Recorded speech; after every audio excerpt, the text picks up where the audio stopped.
जय हिंद मैम। मेरी रिक्वेस्ट है आज के सभी जय Hind everyone. I request all the presenters and the participants, please switch off your mic. Okay ma'am. जय हिंद मैम।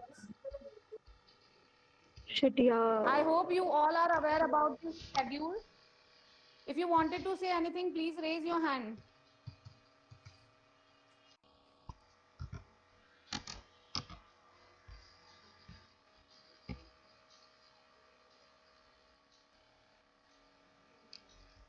Okay.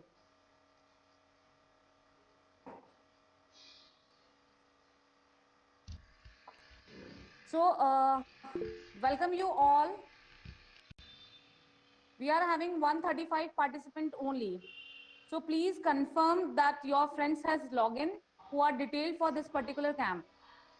अभी तक मेरे पास में 135 पार्टिसिपेंट्स हैं, तो मेरी रिक्वेस्ट उन सभी कैडेट से है जिन्होंने अभी तक ज्वाइन नहीं किया है कि वो ज्वाइन करें, और अगर आपके कोई फ्रेंड्स हैं जो डिटेल्ड इस कैंप के लिए, tell them that they have to join before the meeting starts. आज के हमारे पास में जो प्रेजेंटेशन है, we are having total 8 presentation, so if they will try that will not have any kind of the problem.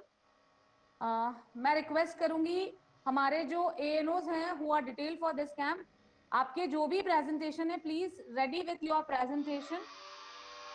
हो सकता है कि आपको अपनी स्क्रीन शेयर करनी पड़े।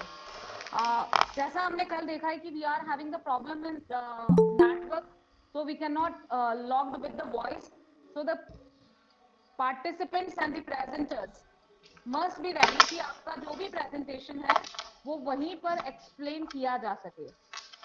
Why I'm saying participant, because कल भी हमने देखा था कि एक participant ने voluntary present किया था, तो आप लोगों में से भी अगर कोई ऐसा है जो voluntary present करना चाहे किसी और का presentation which is selected by the panel, तो वो possible है। Is that okay? Yes ma'am. Yes ma'am. तो Yes. आज का हमारा सबसे पहला प्रेजेंटेशन होगा vocal for local, self reliance versus globalization by 6 Raj. Then we are having fundamentals of Indian economy by 10 Raj.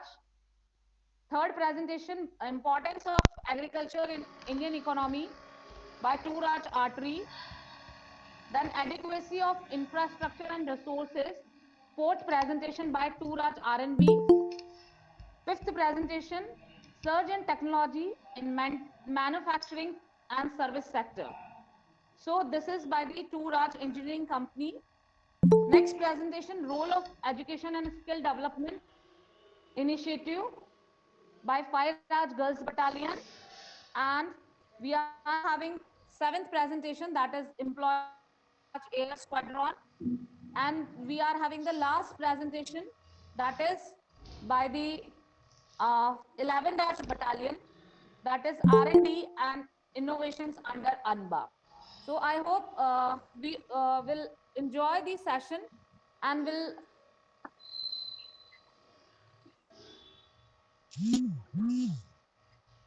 Ma'am आवाज नहीं आ रही आपकी। मैम आपकी आवाज नहीं आ रही है।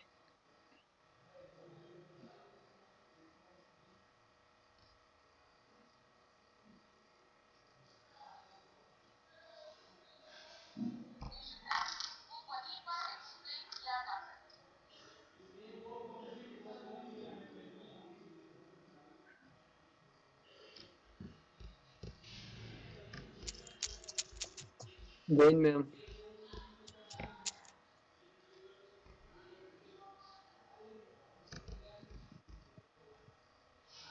आवाज आ रही है? हाँ अभी आ रही है ma'am. Now it's audible. Okay. Okay, so we'll begin with the first presentation by 6 Raj Air, and Does the participant is ready? Participant is ready? Yes ma'am. Okay. Okay. So Now, sir, you will share the screen or I'll share the screen? I'll share the screen. Sant Kumar sir. Sant Kumar sir.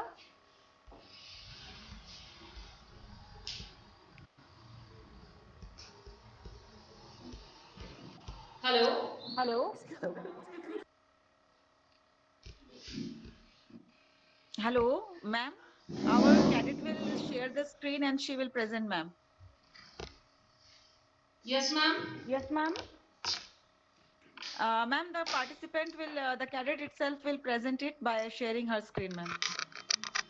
Okay, but we have to move with the schedule, ma'am.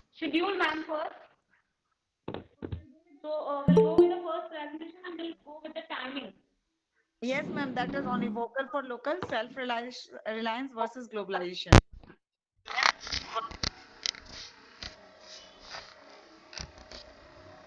Hello.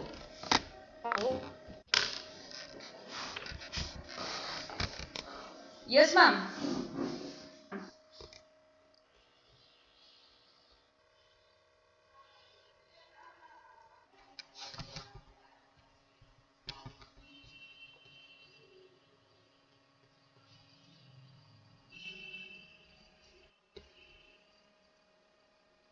Hello. Yes, ma'am. Uh, Yes, ma'am. Sant Kumar sir, are you sharing your screen or I'll begin? Okay, sir. Thank you, sir.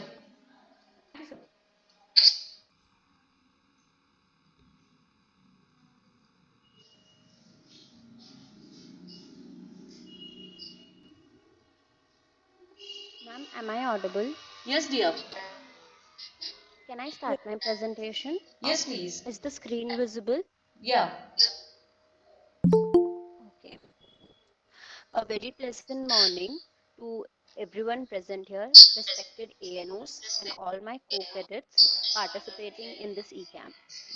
My name is Cadet Asha Chaudhary from 6th Raj Air Squadron Ncc Udaipur. My topic for today's presentation is Vocal for Local. In this slide, I have given two pictures explaining what is self-reliance and what is globalization. Self-reliance means dependency on ourselves, स्वयं पर निर्भर होना. And when we talk about globalization, globalization का मतलब है the expansion of our business or our enterprise throughout the world on a global level. Vocal for Local explains about the opportunities to promote local skills and products. Local skills means the skills of our local people. In the second diagram, I have explained about Make in India. This is a logo where we should promote uh, the small businessmen to make things in India itself, to promote manufacturing and selling in the Indian selling of the Indian products. In the next slide, I have written "Be vocal for local" is the slogan given by our Honorable Prime Minister Shri Narendra Modi ji on his nation's address on 12th May 2020.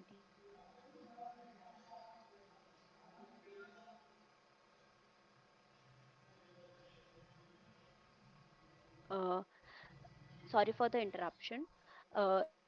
On 13th May 2020, uh, the slogan given by our respected Prime Minister came into action.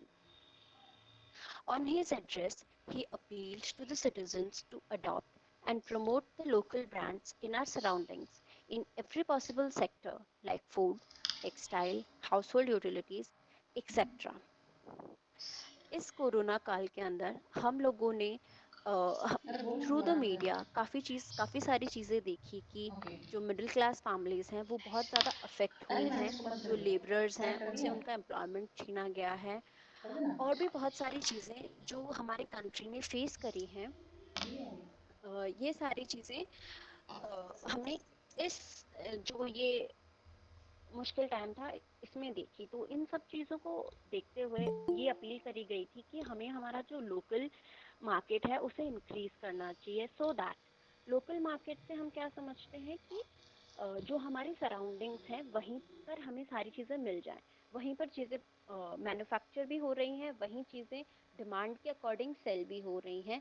तो इससे फ़ायदा ये होता है कि जो हमारे local लोग हैं, जैसे कि अगर हम हमारे माइग्रेंट्स का एग्जांपल लें, अगर उन्हें एम्प्लॉयमेंट अपने लोकल एरिया में मिल जाता तो उन्हें ज़रूरत नहीं थी कि वो अपने घर से दूर जाकर एम्प्लॉयमेंट ढूंढें, काम करें। तो इस चीज़ के लिए लोकल फॉर वोकल पर ज़्यादा जोर दिया जा रहा है, so that we can live in our own native places and earn our livelihoods there only. और जो बेसिक चीज़ें हैं जैसे कि फूड, कपड़े, टेक्सटाइल और जो हाउस होल्ड यूटिलिटीज हैं, these are the major things that are that all the citizens need on a daily basis. So अगर ये सारी चीज़ें हमारे लोकल एरियाज में हमें मिल रही हैं तो we can live happily and prosperously both. Now in the slide, I have given this picture of buy local. Again, since हमारा मोटो ये है कि we have to promote the local things, तो इसलिए ये चीज़ों का हमें ज़्यादा एडवर्टाइजमेंट करना पड़ेगा, that buy local and be local. Now in this slide, I have Sorry for explained about the interruption, dear. Just a second. yes ma'am, Hello. yes ma'am, yes ma'am. Ramdayal, stop presenting. Cadet Ramdayal, stop presenting. And you have to present your screen again, dear, because your screen is not visible now. Okay ma'am. Yeah.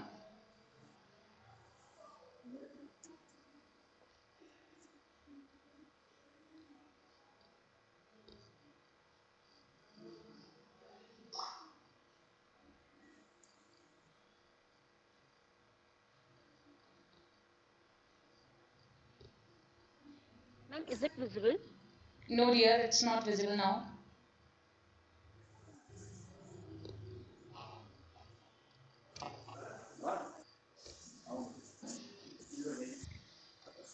Yeah, it is visible.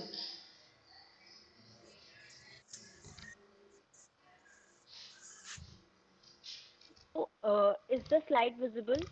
Objectives. No, dear. Yeah, it is visible. Visible. Yes, it is Yeah. visible now. Visible, it's visible. Go ahead. Go ahead. Okay. So, in my previous slide, I had explained all of you about buy local, this poster, that we have to promote our local markets so that we can increase the cash inflow and outflow in our local markets only. Now, in the next slide, I have explained about the objectives. Objectives of local for vocal are first promote the local market. जैसे कि मैंने आप लोगों को ऊपर बताया कि local market क्या होता है और लोकल का मतलब क्या है, इसमें वही चीज़ एक्सप्लेन की गई है कि we have to promote the local market. अगर हम ये करते हैं तो हम हमारा लोकल मार्केट बढ़ा रहे हैं। Then create self employment. Self employment का मतलब है कि हम खुद की अर्निंग्स खुद खुद को ही प्रोवाइड करवा रहे हैं कि we are not dependent on anybody else कि आप हमें जॉब दें, आप हमें नौकरी दें ताकि हम जो हमारी आमदनी है वो लेकर आएं और हमारे घर वगैरह जो भी हैं हमारे नॉर्मल काम करें। तो create self employment, generate employment in the local area, increase in startups. Startups मतलब आप खुद के बिजनेस वगैरह और ये सारी चीज़ें अब से करना शुरू करेंगे, तो ये चीज़ है स्टार्टअप्स। स्टार्टअप्स का मैं आपको एक एग्जांपल भी बता सकती हूँ, जैसे कि मान लीजिए आप अपने नेटिव एरिया में रह रहे हैं and you have lost your jobs and you are not getting any job anywhere right now in this period. So if you want to start any startup, अगर आप किसी रूरल बैकग्राउंड से belong करते हैं and your family has their own fields and they promote animal husbandry and all, तो अगर आप अपना डेयरी से रिलेटेड कोई छोटा मोटा एंटरप्राइज खोलते हैं तो that is a startup for you, that you are starting your own dairy, you are selling milk in the local area, you are selling other milk products like paneer and ghee, etc. So that is a startup for you in your local area, and this is, ये इतना बड़ा नहीं है कि आपको दूसरे cities में जाके बेचना है, आपको कहीं और जाना है, नहीं, only the people living in your neighbourhood, in your locality, in the radius of approx 25 to 30 kilometres maximum, इस एरिया में अगर आपने ये स्टार्टअप खोला है तो this is increasing our local market and also providing you your self employment, जैसे कि ऊपर के पॉइंट्स में बताया गया है। Now the fifth point is boost the self confidence of citizens. इसमें ये चीज मैंने यहाँ इसलिए ऐड करी है बिकॉज अगर हम ऊपर के जो पॉइंट्स हैं उनको फॉलो करते हैं, उनको देखते हैं, तो that will ultimately lead to the building of self confidence as well. जो बंदा अनएम्प्लॉयड हो चुका है इन दिस, अगर हम ये सिनेरियो देखकर चलें तो that suppose I am a worker and I am unemployed right now. So if I start my own dairy, then I'll get self confidence कि हाँ यार I can do on my level also. Plus इसमें अगर आपका कोई brand भी बन जाता है, मान लीजिए अगर हम डेयरी को छोड़ दें, कुछ और देखें कि टेक्सटाइल वगैरह में हमने शुरू किया है, खादी वगैरह जो है, अगर ये ब्रांड बन जाता है, नेशन वाइड हम उसे सेल कर पा रहे हैं, तो ऑल द सिटीजन्स, ऐसा नहीं है कि जो जिसका कंपनी है वही, but all the citizens they feel proud कि हाँ this is an Indian brand and we are earning and we are buying products of Indian companies only. So that is a point where everybody have a feeling of pride as well as self confidence. And is make India self sufficient and self reliant. जैसे कि मैंने आपको थोड़ी देर पहले बताया कि अगर हम ऊपर के सारे चीज़ें फॉलो करते हैं तो ऑब्वियसली ये छोटी छोटी कोशिशें मिलकर will make India as self sufficient कि हम हमारे सिटीजन्स को सारी चीज़ें हम खुद ही दे रहे हैं, that we are fulfilling the demand of our citizens in our country only, in our localities only. So India will be self sufficient and self reliant.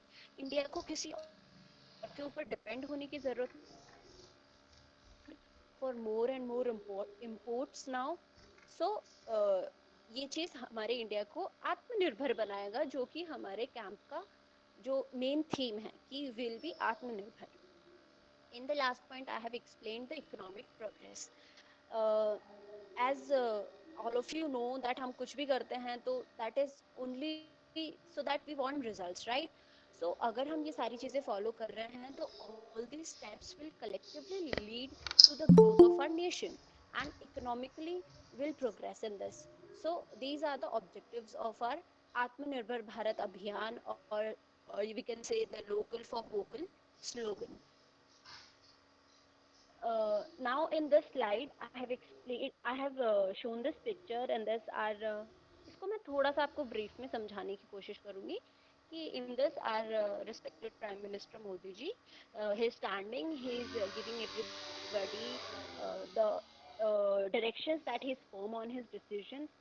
जो पीछे चीज़ें दिखाई गई हैं, these are leading to more industrialization, more development, more communication over the web, the digital India जो हमने अभी शुरू किया था थोड़े दिन पहले, that is also being shown over here, the inflow and outflow of the cash in our country only.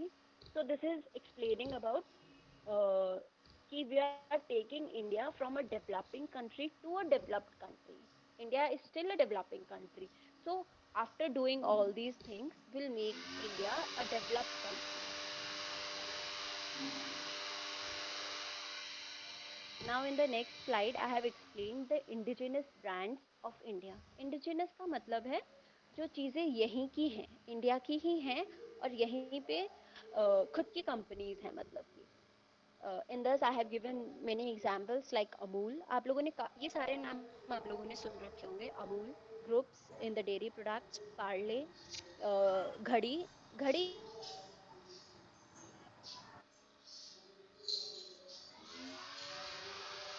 Godrej Group, Tata Group, and Dabur Group. All these are Indian origin companies. In my next slide, I have shown two pictures. One is an advertisement for the Amul and its products. Union के हर territory में Amul the real article. This is काफ़ी time से ये Indian company है और ये चल रही है, and it is very well doing on a global level as well. अब जो ये साइड में पिक्चर दिखाई गई है, जो रूरल फीमेल्स हैं वो यहाँ पर अगरबत्तियाँ बना रही हैं. So this is also an example of small businesses, and जहाँ पर कि जो रूरल लोग हैं they are earning their livelihoods. So if we promote these things, it will help them also to flourish, as well as thoda bahut it will aid in the economy of our country as well. This vocal for local slogan can be imagined as a new and modern version of the Swadeshi model. The main idea behind this slogan is to create more local brands and take those to a global arena, which in turn will benefit the Indian economy.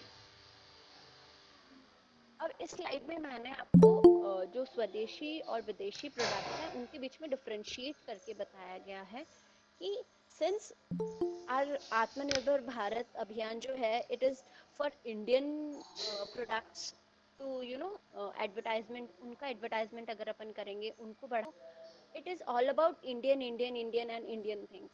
सो इसमें अब बताया गया है कि जो ये विको, मेटामिक्स, गोदरेज, पतंजलि, ये सारे इंडियन कंपनीज हैं. तो if we buy things from these companies, we buy products of these companies, so this will aid in Indian economic growth only. Self-reliant India. This pandemic has given India a great opportunity to utilize the manpower and abilities of its citizens in becoming a self-sufficient and self-reliant country. By accepting the local markets, we can fulfill the demands of the consumers as well as create economic benefits. There will be no need of being dependent on the foreign product. Now, I would like to explain about globalization. Globalization refers to the process of expanding trade, finance, and investments on a global level. It connects a business all over the world, creating better job opportunities and global consumers as well. By globalization of our indigenous companies, it will have a wider market to sell and also will prosperous and aid to the economic growth of our country. Up since we were talking about self-reliance, Atmanirbharta and all, I would like to explain about globalization as well. जैसे कि मैंने आपको बताया globalisation का मतलब है कि हमारा खुद का एंटरप्राइज को हमें एक ग्लोबल लेवल पर ऑल ओवर इंडिया उसको sorry all over world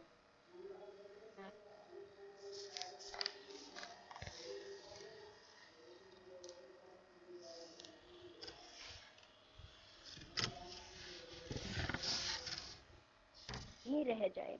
we would obviously want कि वो वर्ल्ड वाइड हमारा नाम हो, ब्रांड का ब्रांड बढ़े और ज़्यादा बिजनेस हो. ऑब्वियसली हर बिजनेसमैन चाहेगा कि जितना ज़्यादा उसको प्रॉफिट होगा, जितना बेनिफिट होगा उसके लिए बेटर है. So this is where globalisation comes in.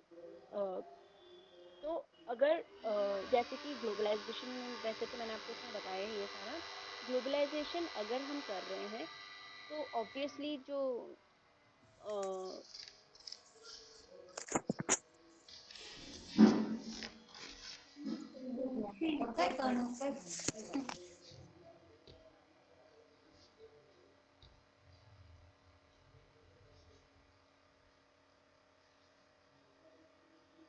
तो उतना ही कैश का इनफ्लो होगा हमारी कंट्री में बाहर से, तो उतना ही हमारी इकोनॉमी ग्रोथ करेगी. इसका ये मतलब है कि वाइडर मार्केट मिलेगा. अब इसमें मैंने आपको बताया फोर्सेस ऑफ ग्लोबलाइजेशन की क्या क्या चीज़ें हैं जो ग्लोबलाइजेशन को प्रमोट करती हैं. First is advancement of technology. इसमें हम एग्जांपल ले सकते हैं, जैसे कि हम ये ई कैंप कर रहे हैं तो we all are connected, we are not present face to face, हम एक दूसरे के सामने नहीं है, but we all are participating in this through the technology, through the mobile phones. So this is a type of technology.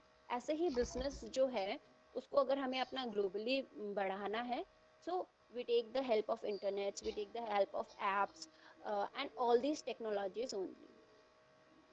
Second बात करें, reduction in the cross trade barriers. Cross trade barriers मतलब जो ये online आजकल आप देख रहे हैं कि ऑनलाइन जैसे अमेजन है, कंपनी वहाँ की है but it's selling it's product here also, and चीज़ें हो रही हैं. यहाँ के ही लोकल लोग उसके थ्रू उसमें जुड़कर अपना बिजनेस एक्सपैंड कर रहे हैं और ये चीज़ें. तो ज़रूरी नहीं है कि बैरियर्स हो, वहाँ पे क्रॉस ट्रेड हो रहा है, इनके अंदर कम हो गए हैं उनके पास बैरियर्स.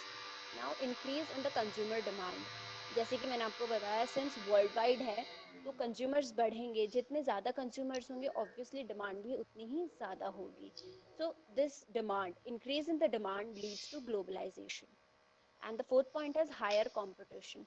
Higher competition since इसका मैं आपको एक एग्जांपल देके समझाऊं कि आप मान लीजिए कोई भी टेक्सटाइल इंडस्ट्री है, तो इट्स नॉट लाइक कि पूरे वर्ल्ड में एक ही टेक्सटाइल कंपनी होगी और वही बेचेगी अपना सामान. No, there are many companies, हजारों हैं टेक्सटाइल कंपनीज जो कि अपने प्रोडक्ट बेच रही हैं. So to make our product the more prior कि भाई कंज्यूमर हमारा प्रोडक्ट ले, we have to do so many things कि आपकी क्वालिटी अच्छी हो और आपका जो सर्विस है वो अच्छी हो. ये सारी चीज़ें इसमें मैटर करती है. सो ऑब्वियसली कंपटीशन बढ़ता है. बट ये सारी चीज़ें करके भी हमारी इंडियन कंपनीज हमने देखा है कि they are doing very good at a global level as well. That means कि इंडिया के जो नॉर्मल बिजनेसमैन हैं या जो फ्लरिश्ड बिजनेसमैन हैं, they have the capability to have their own stand and make India a self-reliant country. Now in the last slide, I have explained with these two diagrams कि कैसे connected है globalisation, कैसे connected है हर continent से सब लोग एक दूसरे से जुड़े हुए हैं through webs, and the cash inflow and outflow जो इसमें नेक्स्ट पिक्चर में दिखाया गया है. In the last slide, I have urged this thing कि be Indian and buy Indian, because since this is our motto कि we have to make our country आत्मनिर्भर, तो since we are Indian we should promote this thing and we should buy Indian things.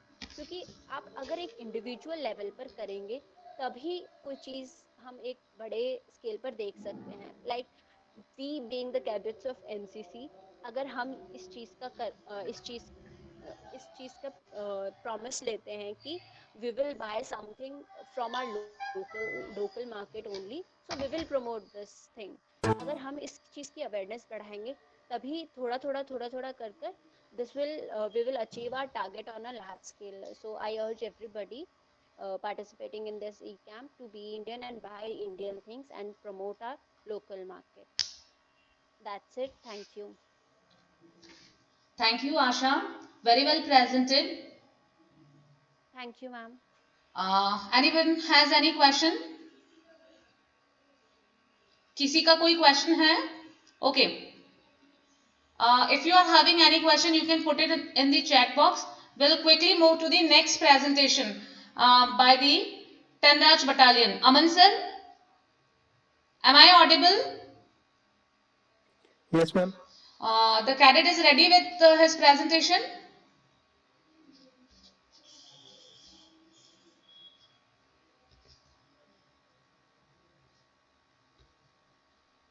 From Tanraj, the topic is fundamentals of Indian economy.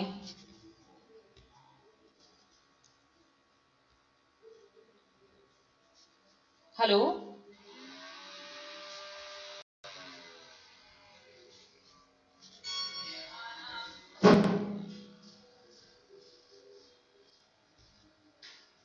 Hello.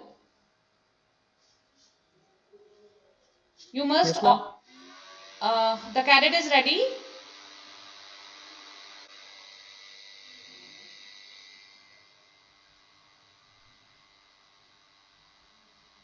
Hello.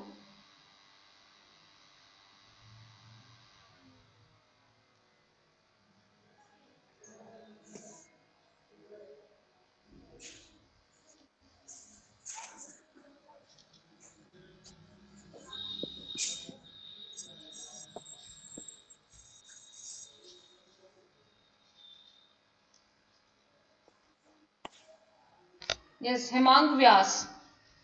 Now I invite Cadet Hemang Vyas for his presentation. Yeah. Ma'am, can I do the screen share? If you are comfortable with that, I don't have any problem. Yeah, go ahead. Okay, ma'am.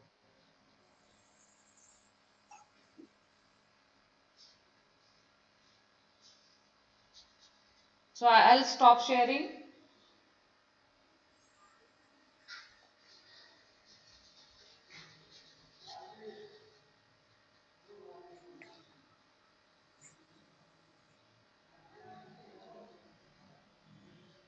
Okay, I just wanted to give you an information till that we are having a quiz competition and we are having a debate competition.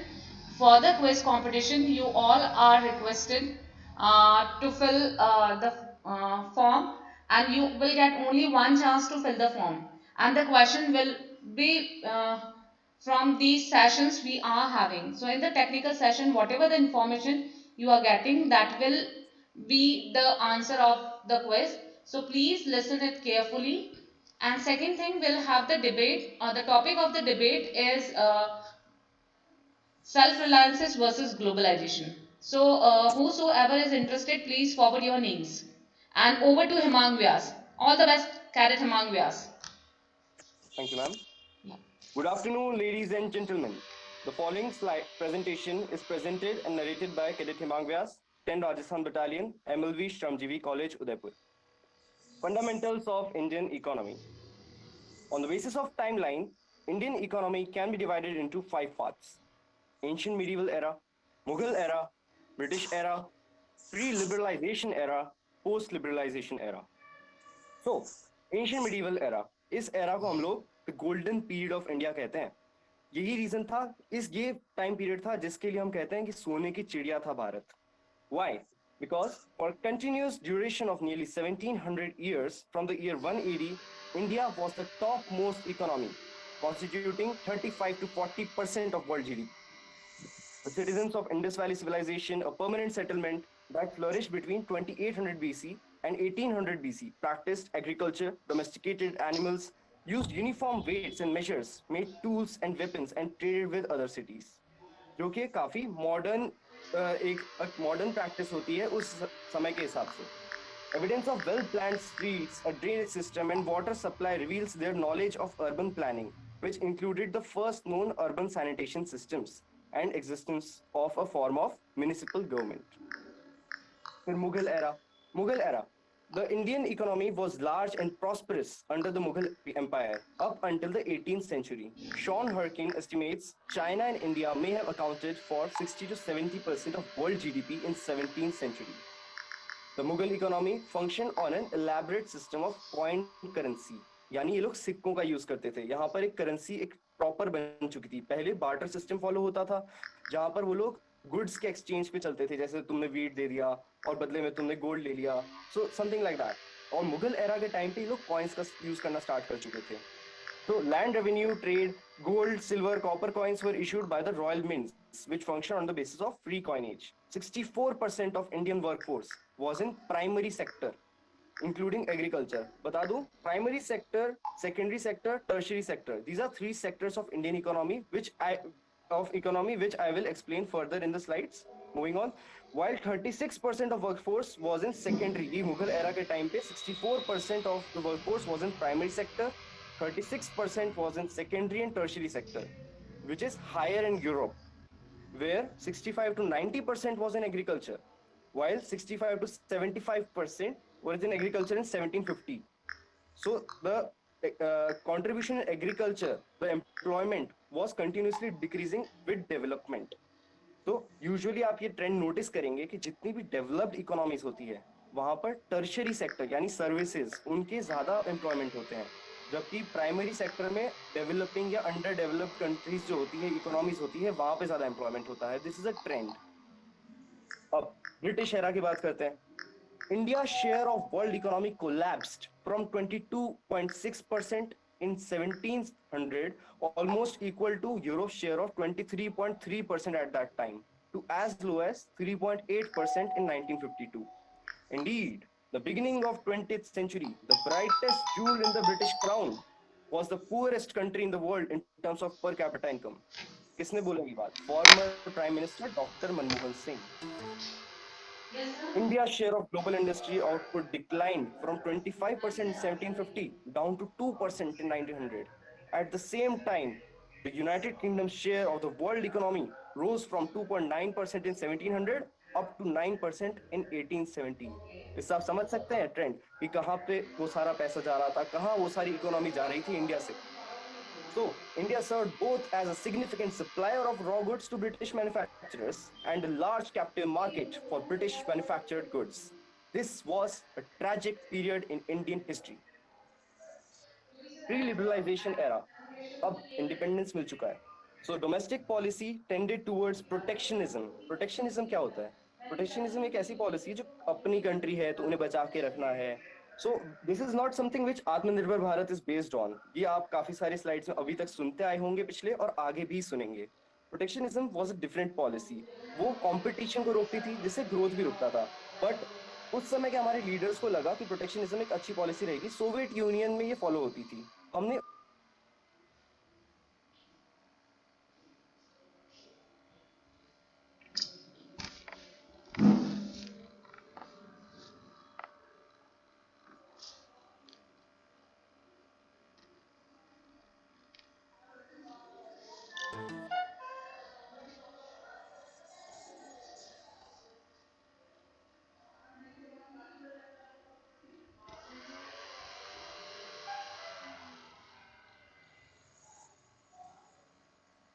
Hello ma'am आवाज नहीं आ रही है. Hemang, your voice is not Audible.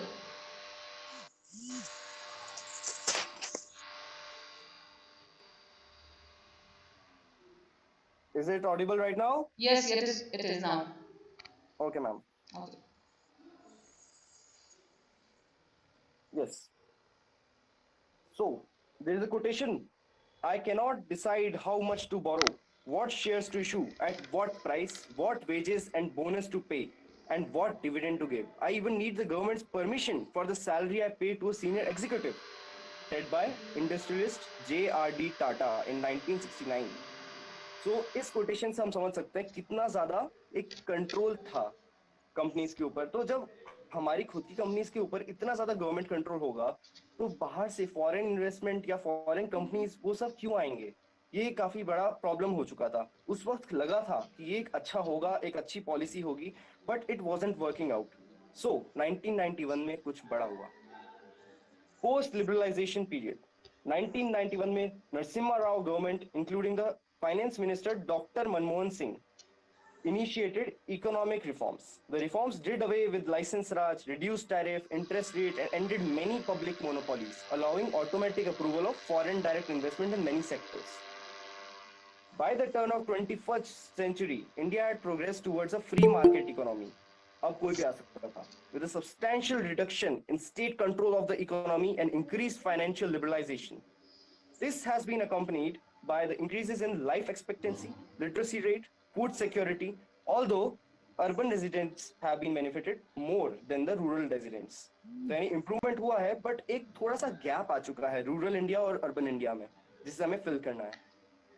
India experienced high growth rates, averaged 9% from 2003 to 2007. Growth then moderated in 2008 due to the global financial crisis. पूरी दुनिया में एक financial crisis आ गया था 2008 के आसपास में, जिसकी वजह से इंडिया की ग्रोथ रेट भी काफी रिड्यूस हो गई थी. India entered a period of reduced growth which slowed to 5.6%. Other economic problems also became apparent. A plunging Indian rupee की वैल्यू घटती जा रही थी. अ persistent high current account deficit, slow industrial growth. However, the recovery and growth are apparent now. Given all, India is often seen by most economists as a rising economic superpower, which will play a major role in 21st century global economy. Now, let's understand the structure of Indian economy. India में employment 53% agriculture में होता है, which is the maximum, ठीक है?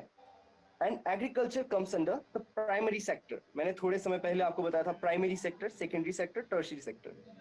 Secondary sector होता है manufacturing का, जो कि 11% है. प्राइमरी सेक्टर है आपका 53%, बेसिकली एग्रीकल्चर, और भी कुछ कुछ सर्विसेज आते हैं, बट सबसे जो बड़ा पार्ट होता है वो एग्रीकल्चर का होता है और बाकी सारे सर्विसेज के होते हैं. अब ये तो एम्प्लॉयमेंट है. अगला स्लाइड देखिए. जीडीपी में contribution. This is a contrasting statistic. 59% आपके जीडीपी सर्विसेज से आती है, 27% इंडस्ट्री से और सिर्फ 14% एग्रीकल्चर से. जबकि 53% का एम्प्लॉयमेंट एग्रीकल्चर में है और इकोनॉमी में सिर्फ 14% आ रहा है. ये एक सबसे बड़ा साइन है कि हमारे यहाँ के फार्मर की अगर इनकम बढ़ जाएगी तो ओवरऑल इकोनॉमी, जो पर पर्सन इकोनॉमी है, वो इंडिया की बहुत ज्यादा ग्रो कर जाएगी. सो रिसेंटली इन दोनों एक फार्मर्स बिल भी लॉन्च हुआ है, I hope you all are aware. तो if the bill is good or not, that is somewhat left to politics now. But the good thing is at least farmers की income की बात हो रही है, which is the first step of a change. So I'm optimistic about that. India के top imports क्या है? 37% import हम क्रूड ऑयल का करते हैं. बेसिकली हमारे यहाँ पे कुछ जगह ही है जहाँ पे क्रूड ऑयल एक्सट्रैक्ट करा जा सकता है, जैसे कि बॉम्बे हुआ और भी कुछ कुछ जगह हैं. तो हम डिपेंड करते हैं क्रूड ऑयल में. We don't have an option. और भी हमारे पास कुछ कुछ चीज़ें हैं, गोल्ड है, मशीनरी है, प्लास्टिक, कोल, वो सब हम इंपोर्ट थोड़ा थोड़ा करते हैं, बट हमारा मेजर पोर्शन क्रूड ऑयल में जाता है. और हम एक्सपोर्ट क्या करते हैं? एक्सपोर्ट हम करते हैं सबसे ज़्यादा पेट्रो प्रोडक्ट्स. वो कैसे बनते हैं? उसी क्रूड ऑयल से जो हम इंपोर्ट करते हैं. पेट्रो प्रोडक्ट क्या होते हैं? आपका प्लास्टिक हुआ, आपके वो कंटेनर्स हुए, ये जितनी भी चीज़ें होती है ये पेट्रो प्रोडक्ट्स कहलाते हैं, जो प्लास्टिक से बनती बेसिकली. सो हम एक्सपोर्ट जिसका करते हैं उसी का हम इंपोर्ट भी करते हैं, which is kind of like a good business. But हाँ, अगर हम हमारे इंपोर्ट्स डिक्रीज कर दें और एक्सपोर्ट्स इंक्रीज कर देंगे तो हमारी इकोनॉमी को बेटर बेनिफिट्स मिलेंगे. More stats about Indian economy which define its fundamentals of economy. So, as of 2020, IMF ने estimate करा है कि India will stand at 6%, the sixth position in nominal GDP, projected at. Wait a second. Apologies. No worries. Good going. You can do that.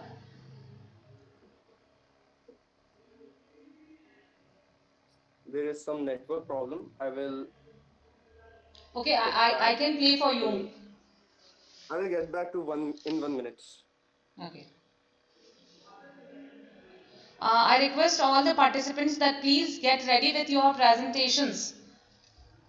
Because there is a network issue and this issue can be resolved only by the live presentation. The audio are not that much clear, as we have seen yesterday also.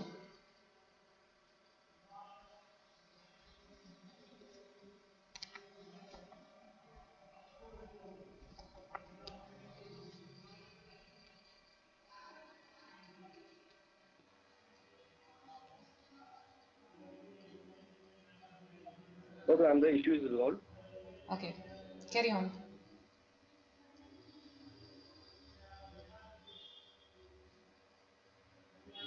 Good.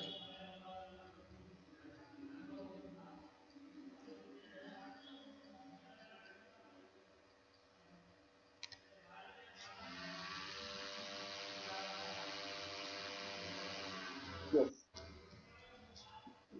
Facts about Indian economy. As of 2020, IMF has stated India to stand at sixth position in nominal GDP, projected at $2,592,580, which is a 10.29% decline and a rank decline as well from the previous fiscal year. So why that happened? Basically because of coronavirus lockdown, which was supposed to reduce the cases, and it has succeeded in some ways. However, it has been a strike on the economy. According to IMF, nominal GDP per capita for the year 2020 is estimated $1,877. जिसे हम monthly देखें तो 11,568 rupees per month एक average Indian की salary है इस वक्त, जो 142nd रैंक पे रहता है all over. At the time of presenting, $1 is equal to 23.96 rupees.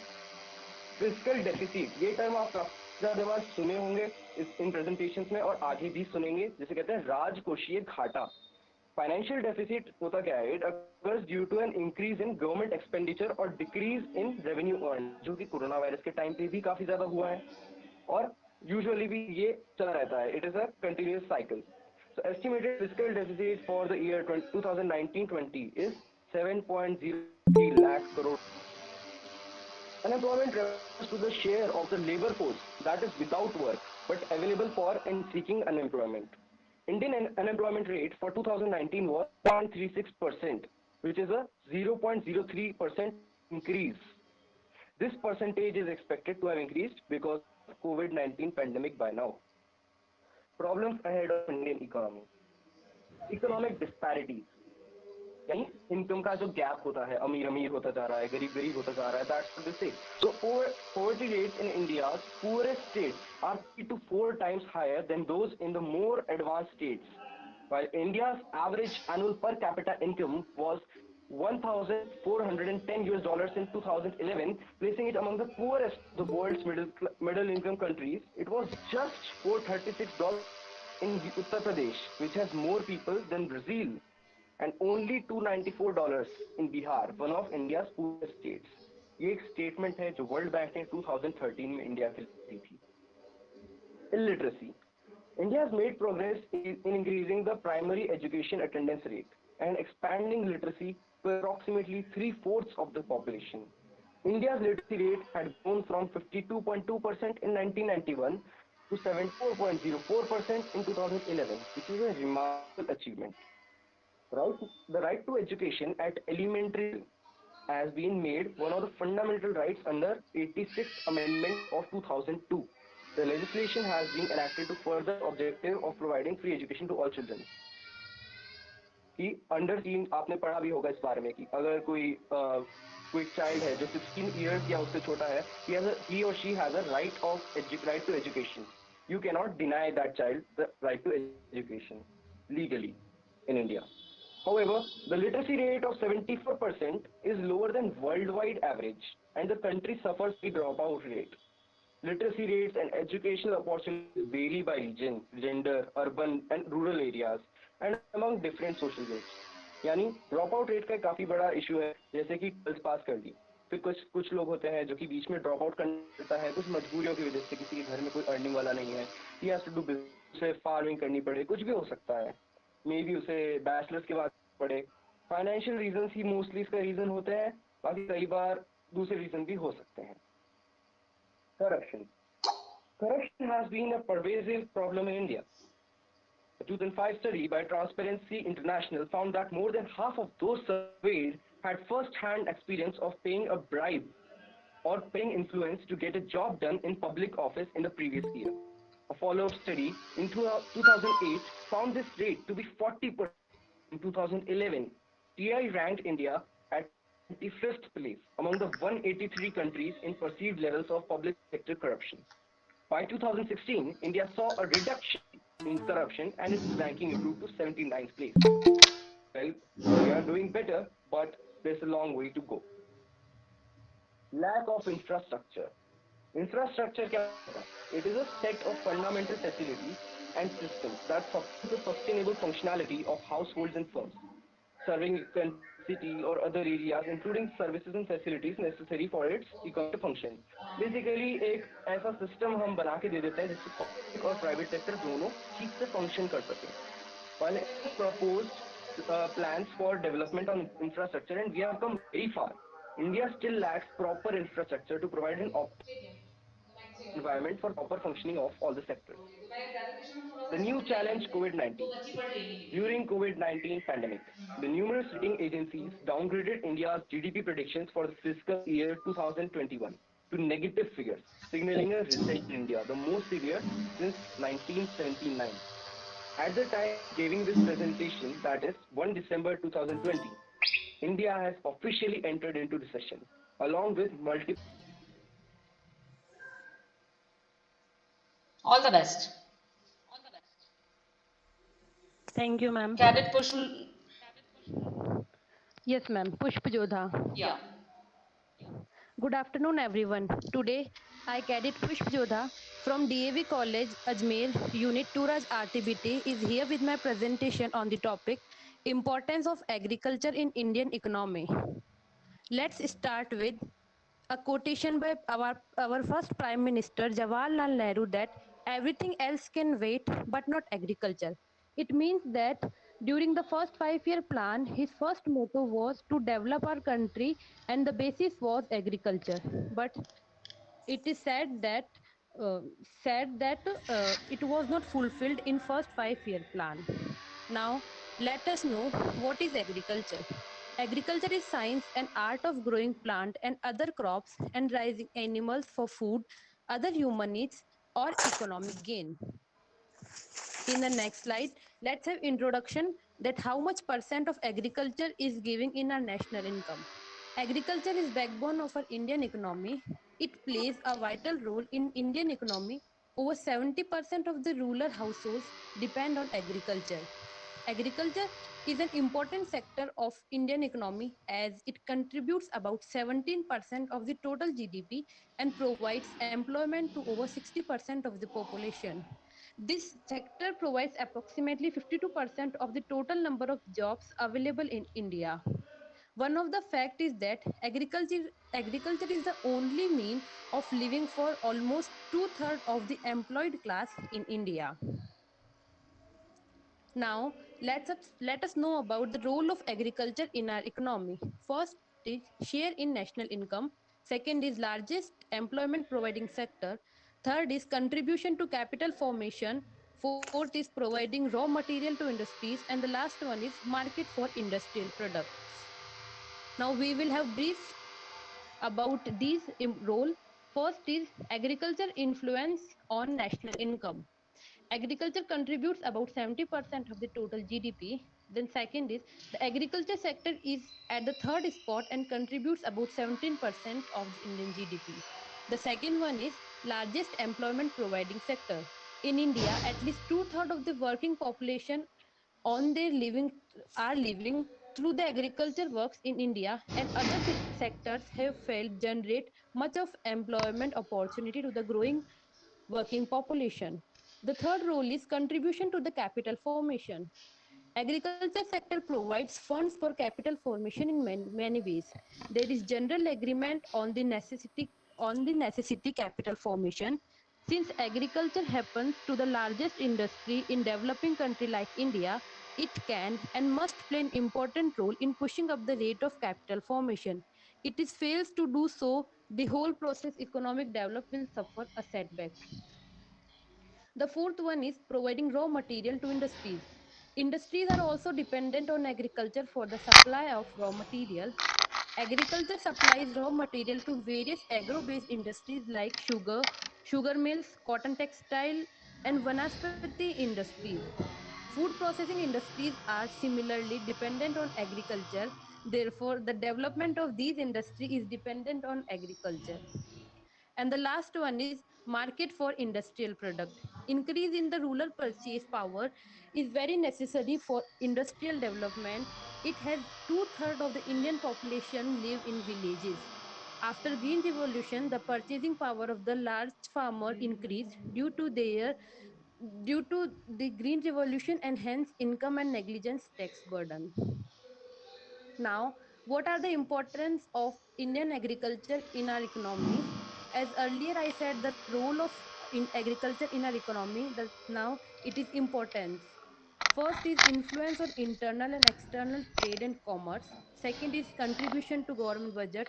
Third is source of government revenue. Fourth is source of food supply. And the last is source of livelihood. First is influence on internal and external trade and commerce. Indian agriculture plays a vital role in internal and external trade of the country, which stop, uh, which stop internal trade in food, grain, and other agricultural products, help in the expansion of service sector. The second is contribution in government budget. Right from the first 5-year plan, agriculture is considered as the prime revenue collecting sector for both center and state budgets. However, agriculture is used revenue for agriculture and it allied agriculture activities like cattle rearing, animal husbandry, poultry farming, and etc.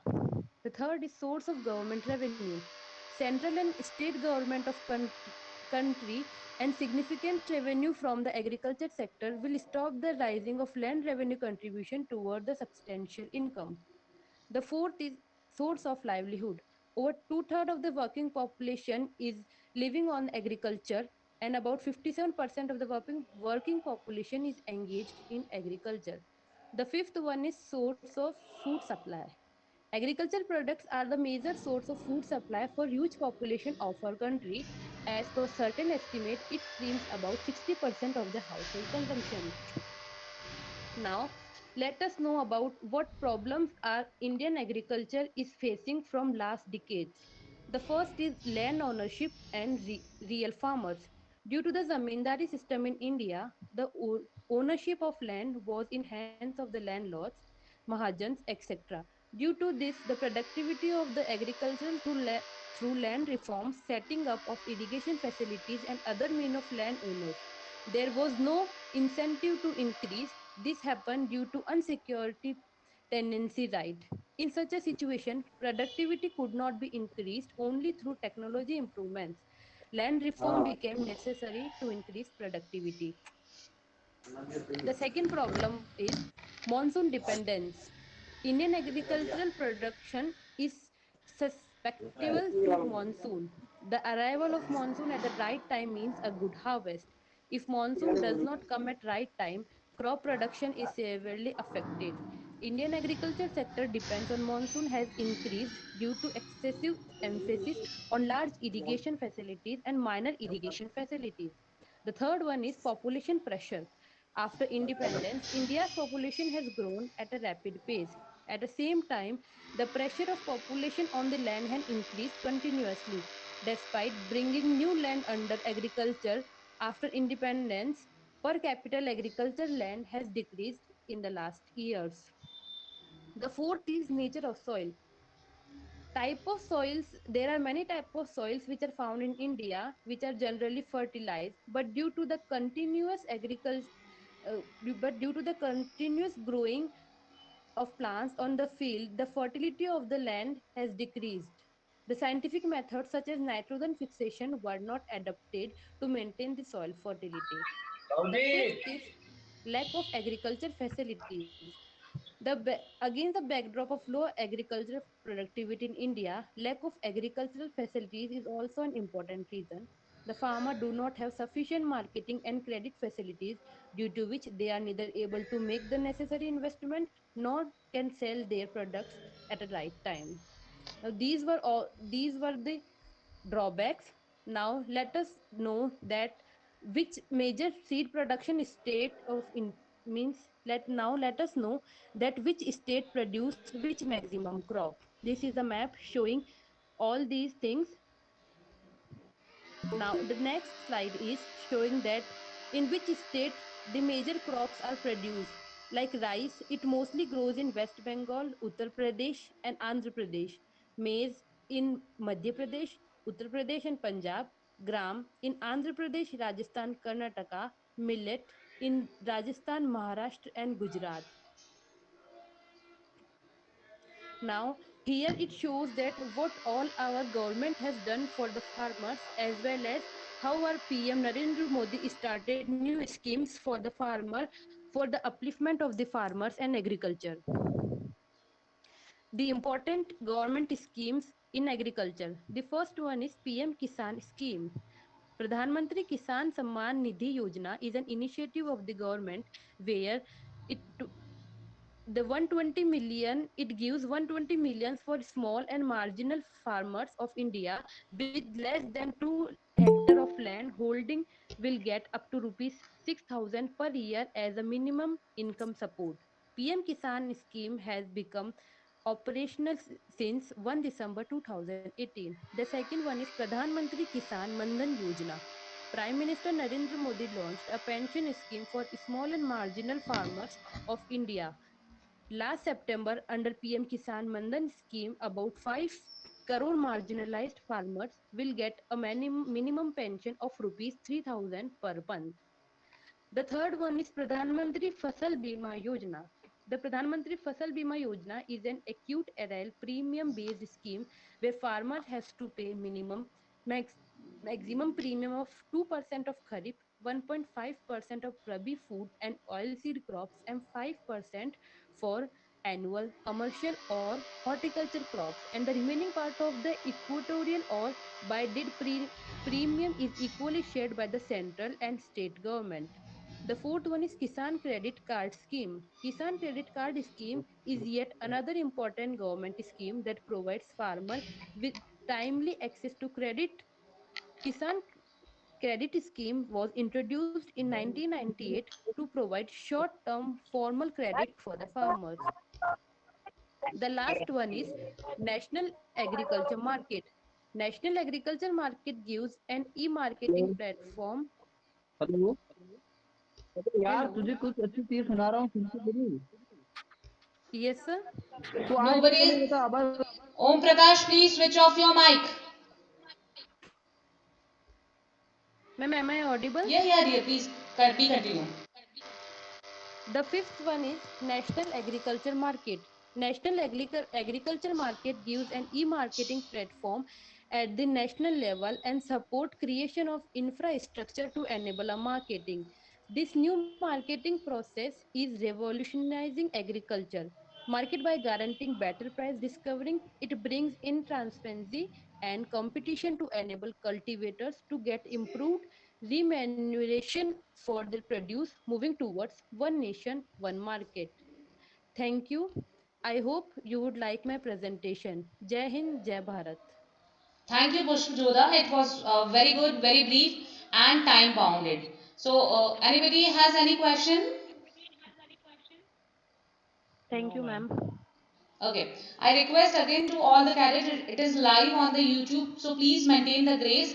If your mic is on, please switch off it and check it that your mic should not on, so we should not listen your personal communications. With that note, I would like to invite two R&B for their presentation on adequacy of infrastructure and resources for Anba. And after that, uh, Tooraj Engineering Company is invited with the presentation on search in technology in manufacturing and service sector. So, Tooraj should get ready and two R&B is requested to present. Good afternoon, ma'am. From our side, Cadet Varsha will present on adequacy of infrastructure and resources for Anba. I Oh. request Cadet Varsha and Piyush, Cadet Piyush. Okay, thank you, ma'am. Cadet Varsha and Cadet Piyush are invited with their presentation. Please share your screen. Yes, ma'am. Good afternoon, ma'am. Can I share my screen? Yes, please. And all the best to both of you. Thank you so much, ma'am.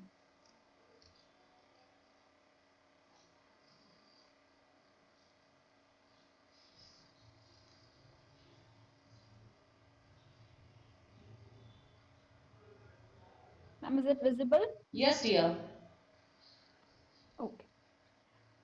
A very cheerful good afternoon to all my fellow mates, seniors, and respected ANOs present here. Jai Hind, I am Cadet Varsha Gugishwar, regimental number RJ19SWR 73934A from 2 Raj R&D Regiment, Ncc Namania, Unit Headquarters, Udaipur. Currently studying my BBSc and AH course from College of Veterinary and Animal Science, Namania, Vallabhnagar. ANBA refers to Atmanirbhar Bharat Abhiyan. Today, every part of our country are playing their roles in advancing this mission initiated by our Honorable Prime Minister. This is a vast scenario in itself. What I would like to do today is to explain on the beneficial aspect of it, and that is adequacy of infrastructure and resources for Atmanirbhar Bharat Abhiyan. The wordings of Sri Narendra Modi is that the state of the world today teaches us that Atmanirbhar Bharat or self-reliant India is the only path. It is said in our scriptures, Asia Pantha, that is self-sufficient India. The first mention of this came in the form of Atmanirbhar Bharat Abhiyan or self-reliant mission during the coronavirus COVID-19 pandemic related to economic package on 12 May 2020. Let's have a quick introduction. An economic stimulus package worth 20 lakh crore, that is 10% of India's GDP in 2019-20. The key pillars of ANBA are economy, infrastructure, technology-driven systems, demographies, and demand. The main focus areas are land, labor, liquidity, and law. Possible impacts are spur growth, build self-reliant India. And last one, the desired outcome includes improve ease of doing business and integrate global value chain. Now, moving on to our main point of focus, that is infrastructure. There are many areas of infrastructure where Atmanirbhar Bharat Abhiyan plays a major role. Following are among them. First is energy, then roads, irrigation, rural, agriculture and food processing, then mobility, railway, digital infrastructure, port and airport, and last one is defense. First and foremost is the energy.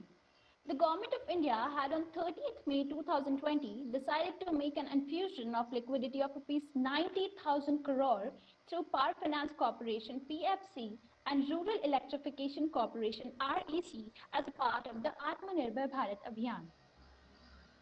Next, agriculture. There are some funds to strengthen agriculture, animal husbandry and fisheries. Major of them are rupees 1 lakh crore agriculture infrastructure for farmers, rupees 20,000 crore for fishermen through Pradhan Mantri Matsya Sampada Yojana, that is PMMSY. Rupees 15,000 crore for animal husbandry infrastructure development fund, rupees 500 crore for beekeeping initiatives, amendments to Essential Commodities Act to enable better price realization for farmers, agriculture marketing reforms to provide marketing choices to farmers, and agriculture produce price and quality assurance. Excuse me. Next, for roads, a sum of rupees 10,339 crore has been released by the Ministry of Road Transport and Highways during the COVID-19 period under the simplified payment process as envisaged in the Atmanirbhar Bharat scheme. The government has taken various steps to ensure ease of doing business and also to build stakeholder confidence in building quality road infrastructure in the country. In railway sector, railways are supporting the Self-Reliant India scheme by saving diesel. Not only diesel, but also about 100 crores of rupees is increasing towards saving annually. A Vande Bharat train can be prepared with this amount. For this, Northern Railway these days is converting LHB coaches into head-on generation system. Out of total 2,231 LHB coaches, 2,211 coaches have been converted into head-on generation system. For airport and ports, the government also announced 6 more airports for auction under a public-private partnership PPE model. Annual revenue from this in the first round could come up to rupees 1,000 crore per year with an additional down payment of rupees 2,300 crore for the Airport Authority of India. Aircraft component repair and airframe maintenance are expected to increase from rupees 800 crore to rupees 2,000 crores in 3 years. Made in India cranes for cargo handling at ports. The country will strive for about 60% of the global ship recycling business share. Within 2 years, the share would reach 50%. Digital sector. Atmanirbhar Bharat Abhiyan government celebrate many sectors like health, education, etc. With digital sector that will create new increments in this sector and implementation of National Digital Health Blueprint under the National Digital Health Mission. PM E-Vidya, a program for multi-mode access to digital or online education to be launched immediately. Last but not the least, defense manufacturing and export promotion. Self-reliance in defense has been the cornerstone of India's defense production policy. The recent called the Atmanirbhar Bharat, the goal of self-reliance. The vision behind this is to make India among the leading countries in the world in the defense sector, including aerospace and naval shipbuilding sectors, from design to production, with active participation of public and private sector, and thus fulfilling the twin objective of self-reliance and export. Thank you for listening my part. Now I would like to hand over the rest of presentation to Cadet Piyush Trivedi, and I'm sure he'll lead this journey towards a new dimension. Thank you, Varsha. It was very good. Now I invite Cadet Piyush for further proceedings. Yes, ma'am. I'll be sharing my screen now. Yes, good.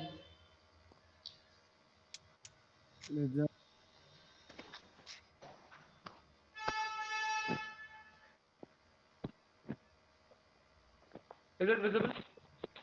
No, dear. It's not visible Hello? now. Nahi, yes, it is visible. Go ahead. All the best. Just a second. Okay. Done. Am I audible? Yes. So we'll be talking about resource adequacy. Resource adequacy is a term in the electricity sector. In the simplest terms, it is just a regulatory construct developed to ensure that there will be sufficient resources available to serve electric demand under all but the most extreme conditions. बात यह है कि ये एक प्रयास है कि हमारे देश के हर कोने में हमेशा सब लोगों के पास बिजली उपलब्ध कराई जा सके किसी भी कंडीशन में, और इसी के लिए रिसोर्सेज हमेशा अवेलेबल रहें। तो वो कैसे होगा वो अब हम देखेंगे। India is the world's third largest producer and also the consumer of electricity. The national electric grid in India has an installed capacity of 373.436 gigawatts as of 31st October 2020. During the 2018 to 19, the total electricity generation in the country was 1,547 terawatt hours. India has a surplus generation capacity but lacks adequate distribution infrastructure. To address this, the government of India launched a program called Power for All in 2016. India third largest producer भी है और consumer भी है electricity का। फिर उसके बाद कुछ स्टैट्स दे रखे हैं यहाँ पे जो बताता है कि कितनी सारी इलेक्ट्रिसिटी प्रोड्यूस होती है। इंडिया का मेन प्रॉब्लम ये नहीं है कि इनफ इलेक्ट्रिसिटी प्रोड्यूस नहीं हो पा रही है, दिक्कत ये है कि लोगों तक पहुंचने में प्रॉब्लम है। उसकी वजह से इंफ्रास्ट्रक्चर एडिक्वेसी की भी बात पहले की गई है। Efficiency of power generation. Currently, 75% of the power produced domestically is by coal-powered power plants. The coal-powered power plants are the least efficient and leads to a lot of pollution. To improve the power production in India and to meet the ever-rising demand, we need to increase the power generated by renewable resources. देखिए, कोल ऐसी कोई दिक्कत तो नहीं है क्योंकि कोल से produce हम कर रहे हैं, इलेक्ट्रिसिटी कम नहीं पड़ रही है, लेकिन कोल जो है एक्चुअली हमारे पास उतना अवेलेबल नहीं है। तो हर साल almost 1 lakh crore words of coal हमें इंपोर्ट करना पड़ता है, जो सफिशिएंसी की तरफ तो इशारा ऑब्वियसली नहीं कर रहा है। उस ऊपर से पोल्यूशन भी बहुत फैलता है थर्मल पावर प्लांट्स की वजह से। तो इसलिए हमें इसे लॉन्ग टर्म चलाने के लिए और सेल्फ सफिशिएंट बनने के लिए रिन्यूएबल रिसोर्सेज की तरफ देखना पड़ेगा। This is a graph, this is a pie chart indicating what percentage of electricity is produced by what source. As you can see, almost 75% is by coal and the rest of the 25% is by renewable sources. Hydro or water power plants. India's potential for hydropower is 1,025,570 megawatts at 60% load factor. India is ranked 4th globally by underutilized hydropower potential. बात यह है कि potential तो है, लेकिन उस potential को अच्छे से टैप नहीं कर पा रहे हैं टेक्नोलॉजी और इंफ्रास्ट्रक्चर लैकिंग होने की वजह से। Solar, it has been estimated that if 32,000 square kilometers of the wastelands were to be used for solar power generation, 2,000 billion kilowatts hours of electricity could be produced, twice the total power generated in the year 2013 to 14 at a price of 4 rupees per kilowatt hour. अगर इतना area हम convert कर दें, मतलब solar power को dedicate कर दें, 2013 to 14 में जितनी हमें इलेक्ट्रिसिटी प्रोड्यूस करी थी उसका डबल बना पाएंगे। लेकिन दिक्कत कहाँ आती है? दिक्कत यहाँ आती है। Building solar power plants on marginally productive lands offer the potential for solar electricity to replace all India's fossil fuel energy requirements and could offer per capita energy consumption at par with USA, Japan और peak population expected during its demographic transition. लेकिन land acquisition is a challenge for solar farm projects in India. Land available तो है, लेकिन उसे acquire करने में difficulties face हो रही हैं। Wind has the fourth largest installed. India has the fourth largest installed wind power capacity in the world.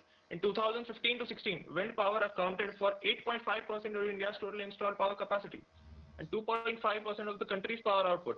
India aims to install a total 60 gigawatts of wind power capacity by 2022.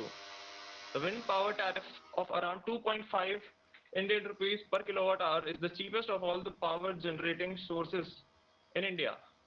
जबकि हम कोल से इसको compare करें तो कोल से जब compare करते हैं तो 3.05 इंडियन रुपीस पर किलोवाट आवर पड़ता है। तो यहाँ पे देख सकते हैं हम, ये काफी चीप है कंपैरिजन में। India share of nuclear power plant generation capacity is 1.2% of worldwide nuclear power production capacity, making it the 15th largest nuclear power producer. India aims to supply 9% of its electricity needs with nuclear power by 2032 and 25% by 2050. India's government is developing up to 62 additional nuclear reactors, mostly using thorium fuel, which it expects to be operational by 2025.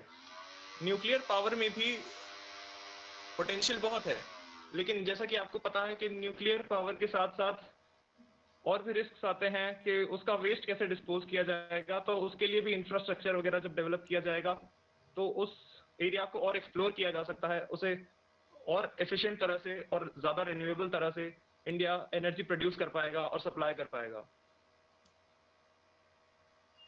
Submitted by Sergeant Jeevan Lal Prajapati, Corporal Ravina Janwa, Cadet Sanjay Kumar, Cadet Varsha Kukwaswal, Cadet Piyush Vivedi. I hope you enjoyed the presentation, and if you have any questions, I would be happy to answer them. Thank you very much. Thank you, dear. This was the present. Excuse me, ma'am. Yes, ma'am. Ma'am, I'm Varsha. I wanted to say something at the last of our PPT. Yes, dear. You are most welcome. Please. Yeah, ma'am. I just wanted to say that as you see, our country is rich in every kind of resources like solar, hydro, wind, etc., and with some underdeveloped countries are the pride of. And in the field of infrastructure also, we are making pace with our capacities and working potential. The only need is that every individual should bring himself or herself forward. Like the youth of NCC can do many changes for our country and introduce our nation to the highest summit of globalization in the field of infrastructure and resources. That's all, ma'am. I want to say this. Thank you, dear. Very well presented by 2RNV. On this note, if you have any question, you can ask. Okay. If there is no question, then we'll move further with the next presentation by 2Raj Engineering Company. So, I request 2Raj Engineering Company to start their presentation. Surge in technology and manufacturing and service sector. Afterwards, I request 5 Raj Girls Battalion to get ready with their presentation on role of education and skill development initiative. Hello? Yeah. Thank you, sir.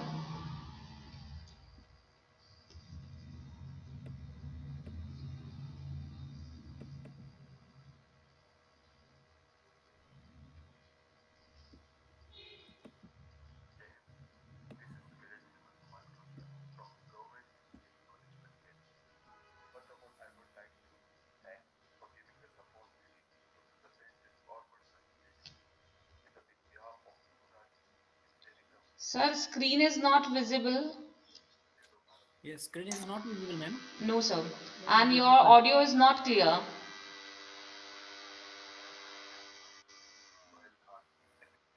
Still, screen was not visible. No, sir. Visible, ma'am. Okay. Ah, it's visible, ma'am. Okay, okay, done. Maybe I have network issues. Yeah, definitely. Okay.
There is some raw material as an input. Then it has some process which include material handling, mileage,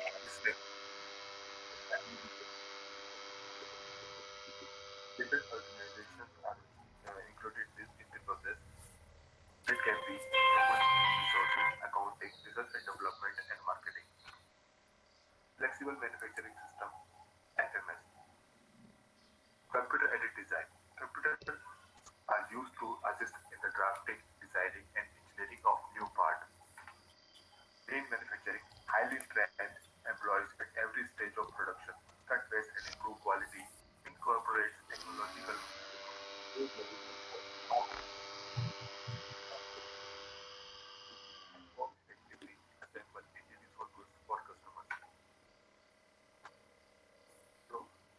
highlighted difference between core organization service tech and core organization manufacturing tech.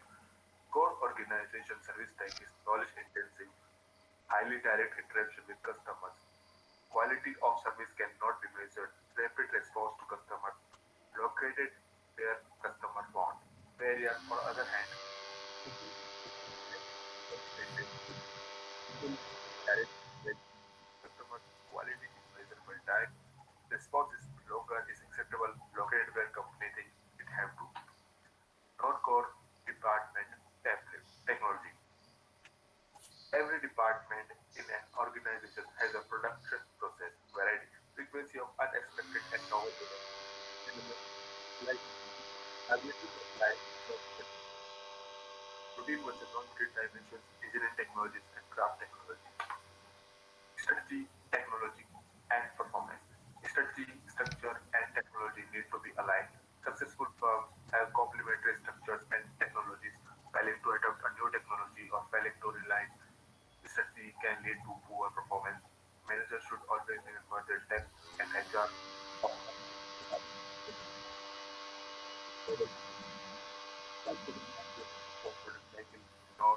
more sophisticated and knowledgeable consumer flexibility to meet demand is a must. Structure, priority, and applications. Reciprocal interdependence should receive first priority. Reciprocal activities should be grouped together. More poor involvement. Organizations should be designed to access. These are the coordination for interdependence. It has different levels, such as future management, planning, and standardization.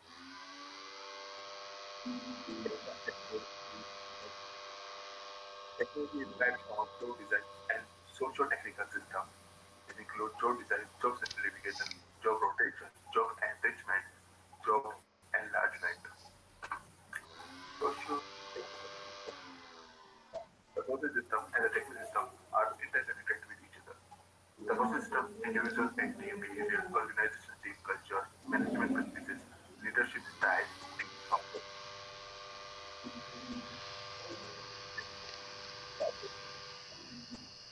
level of interdependence, physical work setting, complexity of production process, nature of raw material, time pressure. These all are interconnected, designed for joint optimization, workload, tasks, workflow, goals, and values, skills, and activities.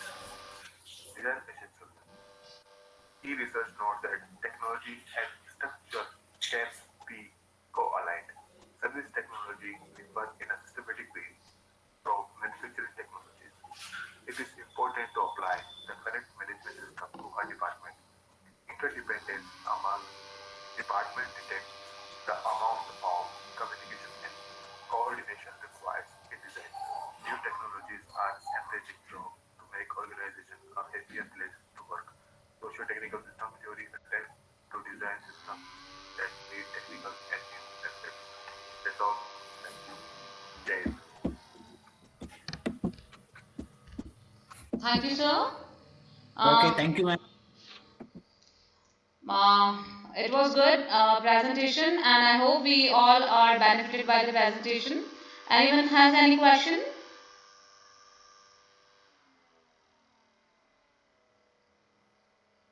किसी का कोई question है बेटा?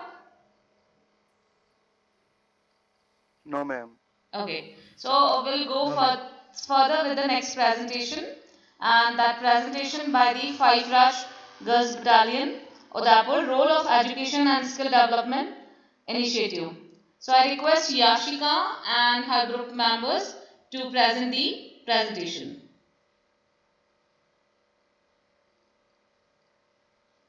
Am I audible, ma'am? Yes, Yashika.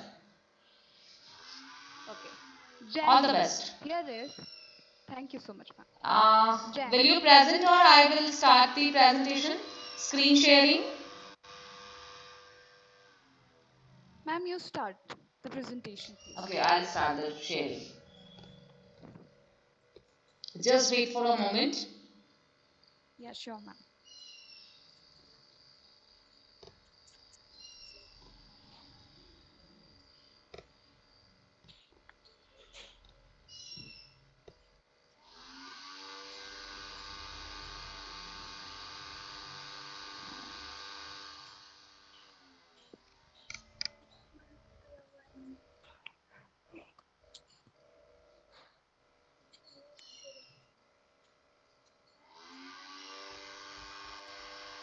Anyone has the better connectivity? Ma'am, Yashika will share the PPT if you don't have any problem. You know, I don't have any problem. Okay, okay. Yeah. Yashika, will you please share the presentation?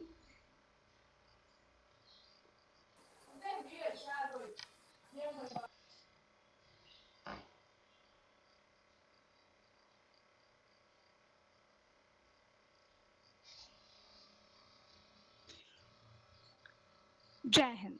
A very good afternoon to one and all present here. Here is Senior Under Officer Dhanvi Pandya from 5 Raj Gaz Battalion, NCC Headquarters, Udaipur, Rajasthan. Regimental 701684 with my co-presenter Under Officer Yashika Mandawat, Sergeant Hina Vaishnav, Cadet Komal Rathore, and Cadet Nikita Chaudhary. Today, we are here to explaining about the role of education and skill development initiative. It is possible to fly without motors, but not without knowledge and skill. आत्मनिर्भर भारत प्रधानमंत्री नरेंद्र मोदी जी ने कहा है कि आत्मनिर्भर आधुनिक नए और समृद्ध भारत के निर्माण में शिक्षा की अहम भूमिका है और नई शिक्षा नीति से नया आत्मविश्वास पैदा होगा। उन्होंने कहा कि आत्मनिर्भर भारत के निर्माण में, नए भारत के निर्माण में, समृद्ध और खुशहाल भारत के निर्माण में देश की शिक्षा व्यवस्था का बहुत बड़ा महत्व है। उन्होंने कहा कि इसी सोच के साथ देश को एक नई राष्ट्रीय शिक्षा नीति मिली है। इस नई शिक्षा नीति से देश को एक नया आत्मविश्वास और एक नई ऊर्जा मिलेगी। आत्मनिर्भर Bharat. Firstly, online education can help reduce inequality in the quality of faculty and education available in students to across different schools and colleges in India. Secondly, access to online classes and digital media will provide rooms to students to develop self-motivation and become independent. Thirdly, online teaching will save time to travel as well as the negative sides of gossip and bullying from peers, both for students and faculty, a phenomenon which is so common these days, unfortunately. Here is now Under Officer Yashika Mandawat explaining about skill development program.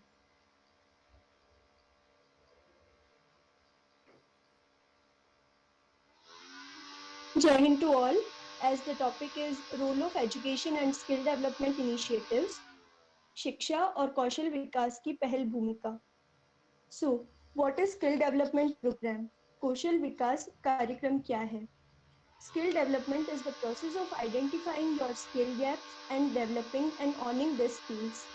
It is important because your skills determine your ability to execute your plans with success. कौशल विकास आपकी कौशल अंतराल की पहचान करने की प्रक्रिया है तथा इस कौशल को विकसित करना और सम्मानित करना है।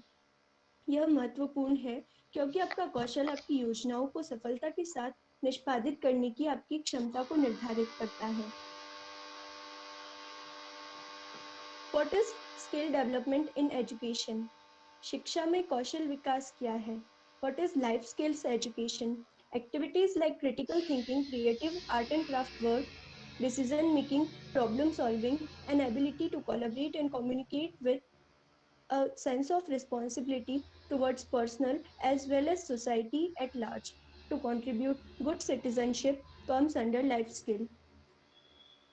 जीवन कौशल शिक्षा क्या है? महत्वपूर्ण व गंभीर सोच, रचनात्मक कला और शिल्प कार्य, निर्णय जैसी गतिविधियां समस्या को हल करने में मदद करती है और व्यक्तिगत नागरिक के साथ साथ समाज के लिए जिम्मेदारी की भावना के साथ सहयोग और संवाद करने की क्षमता का विकास करती है ताकि जीवन में कौशल का विकास हो सके. Now, Cadet Nikita Chaudhary will tell you about the benefits of role of education and skill development initiatives. Jai Hind everyone. I am going to explain you about the benefits of skill development. The skills level of your workforce has a direct and measurable impact on the efficiency and profitability of your organization. The key advantages of essential skills training are: it helps to increase profits, it improves performances, it improves accuracy and quality of the workforce of the organization, it helps to improve communication skills, comply with regulations, retain staff, it helps to develop good customer relations, It also helps to improve morale, motivation, and job satisfaction. Here is now Sergeant Hina Vaishnav explaining about the role of educational institutions. Jai Hind everyone. I am going to explain you about the role of educational institutions. In today's world, most countries have emphasized the development of human capital as an instrument for economic growth, sustainable development, and improved global competitiveness. Also, nations with high skill capital tends to be prosperous from the perspectives of both GDP and per capita income. For India, skill development is critical for both economic growth and social development. Human capital can be developed by enhancing the skill sets of its citizens. Here is now Cadet Komal Rathore explaining about the meaning and focus of skill development. Jai Hind everyone. Myself Cadet Komal Rathore and I am going to explain you about meaning and focus of skill development. The objective of skill development is to create a workforce empowered with the necessary and continuously upgraded skills, knowledge, international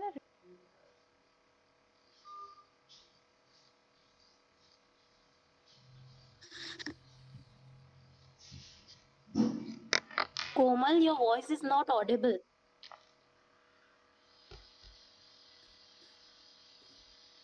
Hello? Komal, Yes, ma'am. you have to be in the good connectivity. Please repeat the slide. Yes, ma'am. Jai Hind everyone. Myself Cadet Komal Rathore and I am going to explain you about meaning and focus of skill development.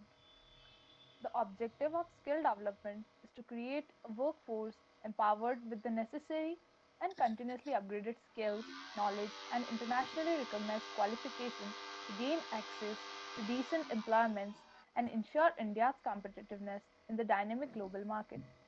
It aims at increasing the productivity and employability of workforce both in the organized and unorganized sector.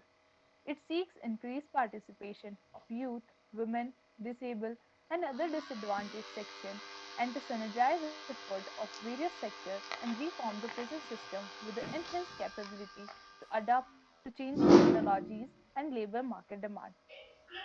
According to the International Labour Organization, skill development is key important in stimulating a sustainable development process and can make a contribution in facilitating the transition from an informal to formal economy. It is also essential to address the opportunities and challenges to meet new demand of changing economies and new technologies in the context of globalization. Skill development can help build a various circles in which the quality of relevance of education and training for women and men fuel the innovation, investment, technological changes, enterprises development, economic diversification, and competitiveness. The economy needs to accelerate the creation of more jobs. Here's now Senior Under Officer Dhamri Pandey explaining about National Education Policy 2020. National Education Policy 2020, making Indian youth skill to achieve Atmanirbhar Bharat. The day is not far when the Indian youth will not be a job seeker but a potential job giver through the set of vocational, employable, and entrepreneurial skills imparted to them at different stages of education and training. The Government of India is bringing a series of reforms in almost all sectors to usher in constructive changes and thus pave the way for building a strong and progressive nation.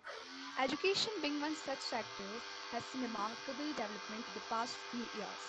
A true testimony to this is the National Education Policy 2020, which was released by Honorable Education Minister Shri Ramesh Pokhriyal Nishank on July 29, 2020, emphasizing on the various characteristics features of the NEP. This vision document left no stone unturned when it comes to coverage of the educational and allied issues. Suggestions. A. Linking CSR to Skill India movement to attract investment from private sector for sector-specific skilling and creating an attractive policy so that educational institution can tie up directly with industry partners for skilling in relevant sectors in association with the respective sectors skill councils. B. Funding support and incentives for such educational institutions which are desirous of starting such courses.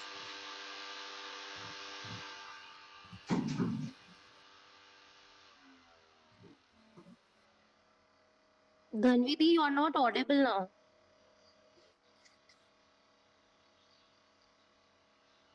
Hello? Hello? Dhanvi, can you listen that?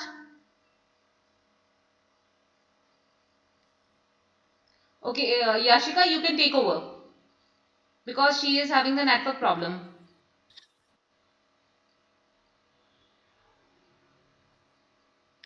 Suggestions: linking CSR to Skill India movement to attract investment from private sector for sector specific skilling and creating an attractive policy so that educational institutions can tie up directly with industry partners for skilling in relevant sectors in association with respective sector skill councils. Funding support and incentives for such educational institutions which are desirous of starting such courses and training programs, and also recognition in the form of incentives for institutions which already have such programs running successfully. Thank you. Jai Hind.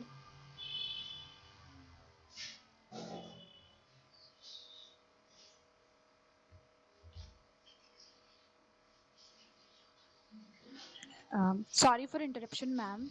I, Senior Under Officer Dhanvi Pandya, want to say something. May I? Yeah, please. Sorry for the network issues. In the last, I want to say I'm very grateful to all the NCC staff for organizing this e-camp and make the best use of our time. Thank you so much. Jai Hind. Thank you, Dhanvi, Nikita, and Yashika for the presentation. You had presented very well, and I just wanted to play the video. So, because they had prepared really nice video, and we are running before time. So, can we play the video, Sant Kumar sir? Yes, ma'am. Okay.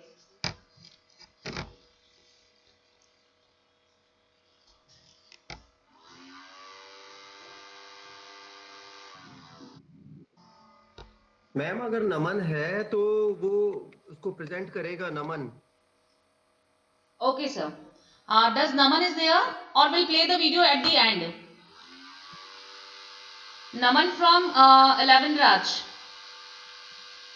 You have to get ready because after next presentation by 6 Raj Air Squadron employment scenario.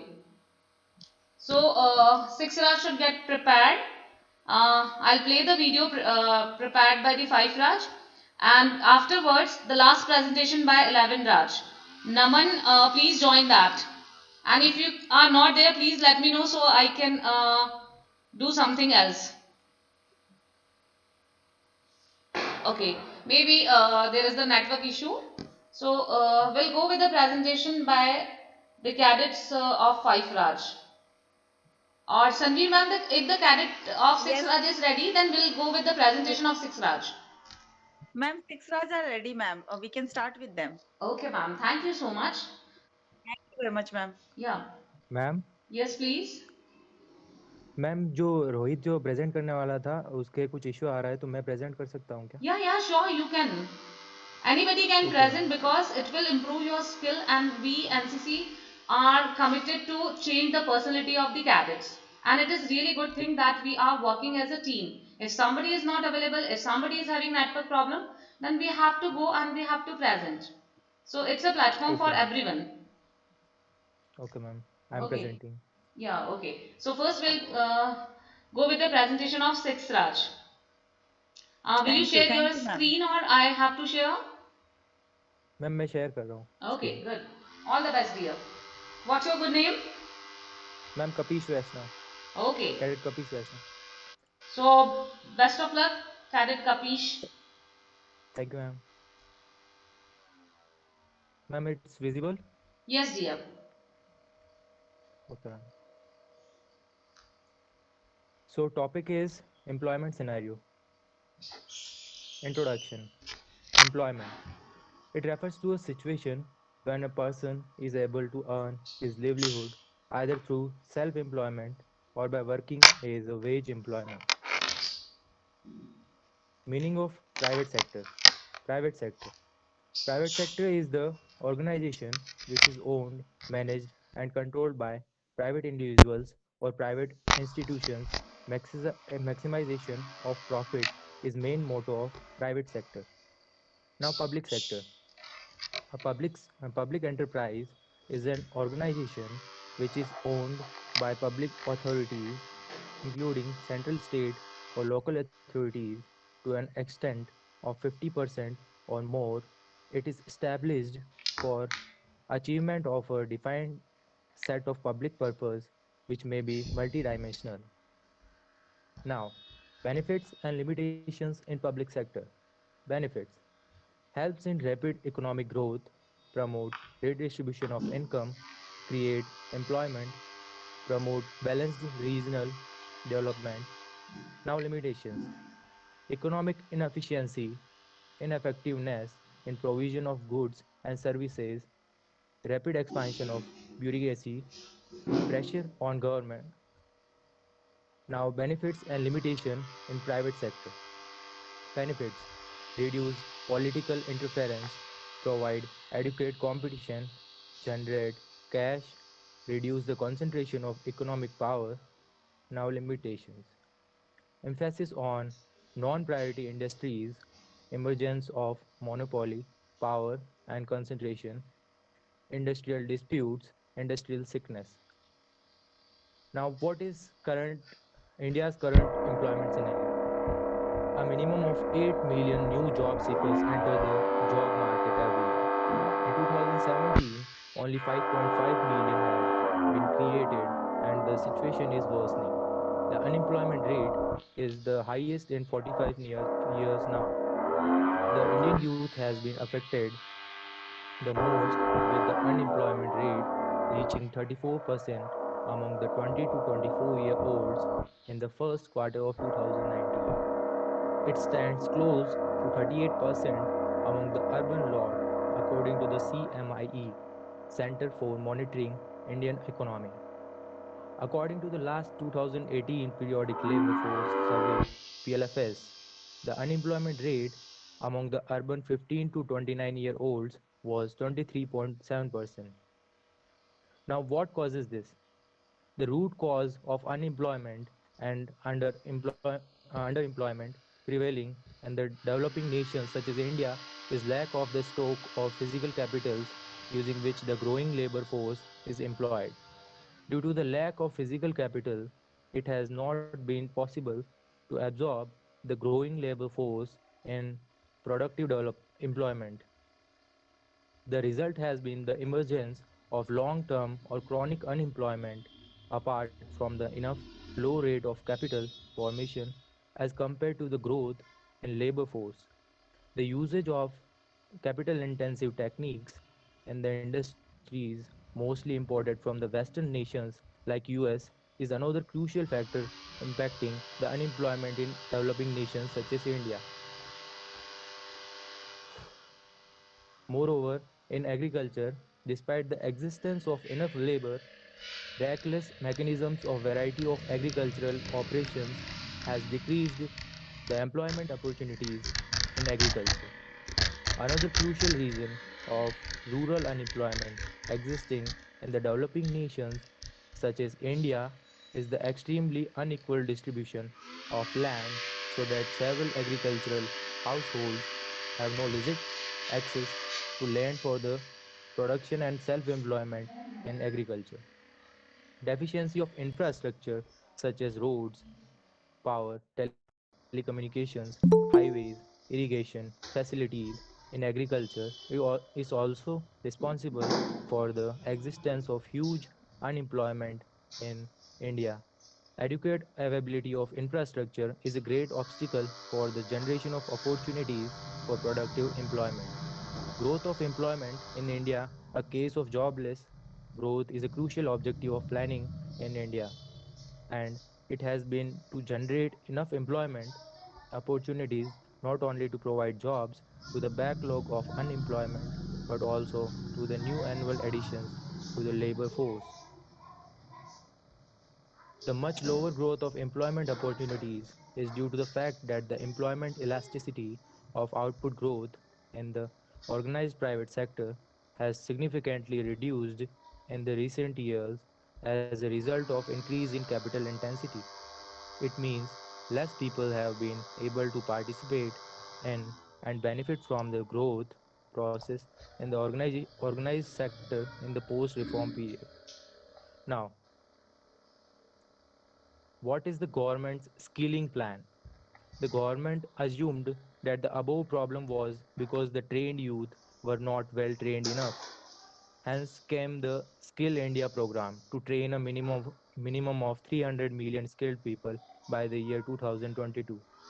In 2014, the Ministry of Skill Development and Entrepreneurship was created to harmonize training processes, assessments, certification, and outcomes to develop industrial training institutions. The building blocks of skill development, more courses, and institutes of vocational training were created. Besides this, the main innovation of India, Skill India, consisted in integrating vocational training classes linked to the local economy. This came with formal education from class 9 onwards in at least 25% of the schools and in higher education bodies. A very important aspect of Skill India was its triple P, public private partnership character. Companies were requested to earmark 2% of their payroll bill, including for contract labor, for skill development initiatives. In parallel, the ITIs were supposed to tie up with the industry in the relevant trades to improve placement opportunities for candidates. One of the most innovative dimensions of Skill India was the Pradhan Mantri Kushal Vikas Yojana. Under this, the training fee was paid by the government. The PMKVY's budget was approximately rupees 12,000 crore for 4 years. Its main tool was the its main tool was the short-term training, which could last between 150 and 300 hours. It included some placement assistance by training partners upon successful completion of their assessment by the candidates. What were the flaws in the approach? Firstly, the training was not good enough, and this is primarily why the employability rate remains very low. Secondly, the government expected that some of the PMKVY trainees would create their own enterprise, but only 24% of the 6 lakh 15,000 mentioned above started their business. Out of these, only 10,000 applied for multi-level jobs.